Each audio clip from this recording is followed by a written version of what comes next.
Hello student, this is Lipsita Das. Welcome to Biren's academy. Notification आसी पहुंची जाइए जो आमर एग्जाम हेबार थिला आरआई ओमिंडो एग्जाम डेट आसी जाइए। जस्ट गोटे मिनिट टिके पेन को सिलेक्ट करनबा। ओके, ताले देखो एग्जाम डेट आमर आसी जाइए 8 अक्टोबर रु 3rd वीक नवेम्बर पर्यंत एग्जाम कंडक्ट होबो। या आगरु आमर एग्जाम ऑलरेडी पिला माने देइथिले, तापरे पूरा आशा रे थिले केबे रिजल्ट आसीबो रिजल्ट तो आसिला नाही, ता ऊपर पुनी एग्जाम आमर कैंसिल हे गला।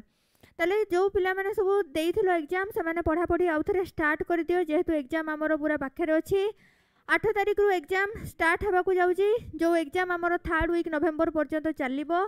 तेणु जोरसोर आरंभ कर दियो प्रिपरेशन, पूरा पढ़ा पढ़ी। आमर बिरेन्स एकेडमी रो चैनल रे तमरो आरआई ओमिन पई क्लास रेगुलर कंडक्ट होउची। ताले आरआई ओमिन रो जो रेगुलर क्लास होउची तमे समस्ते क्लासेस भी करि परिबो। फ्री रे सब किछि क्लास होउची आमर यूट्यूब रे, जो थे आमर कभर होउची जीके हो आमर इंग्लिश ओडिया सब किछि चैप्टर कभर होउची। तेणु समस्त को exam pi all the best. पढ़ा पढ़ी एबेरो स्टार्ट कर दियो। Okay, thank you.